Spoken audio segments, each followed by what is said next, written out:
আসসালামু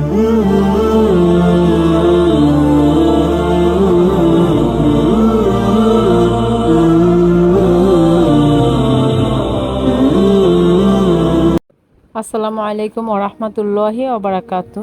বিসমিল্লাহির রহমানির রহিম।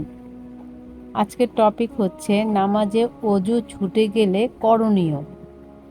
অস্বাভাবিক কোনো কারণে অথবা মানুষের ইচ্ছাকৃত কোনো কাজে যদি নামাজের মধ্যে অজু ছুটে যায়, তাহলে অজু ছুটে যাওয়ার সাথে সাথে নামাজও বাতিল হয়ে যাবে।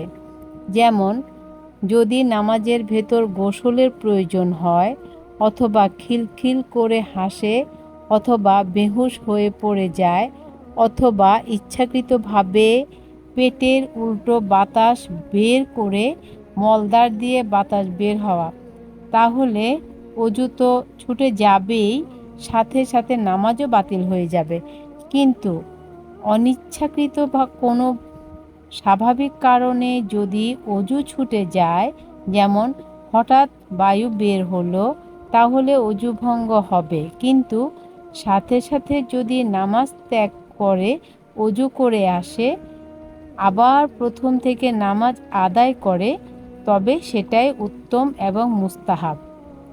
আর এ অবস্থায় যদি নামাজ বাকি রাখতে চায়, তবে তারও পথ আছে।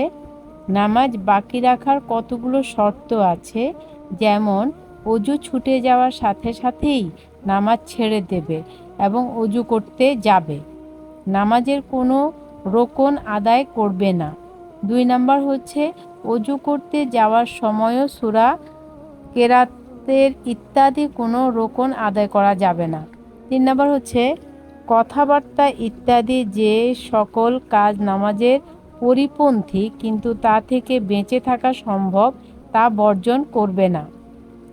4 নাম্বার হচ্ছে, অজু ছুটে যাওয়ার পর কারণ ছাড়া এক রোকন আদায় পরিমাণ সময়ও বিলম্ব করবে না। সাথে সাথেই অজু করতে হবে। অবশ্য না জামায়াতে যদি অনেকগুলো কাতার থাকে এবং প্রথম কাতার হতে আস্তে আস্তে কিছু বিলম্ব হয়, অথবা কাছে পানি না থাকার জন্য পানির নিকট যেতে কিছু বিলম্ব হয়, তাতে ক্ষতি হবে না। মহান রাব্বুল আলামিন সবাইকে সঠিকভাবে নামাজ পড়ার তৌফিক দান করুন। আমিন।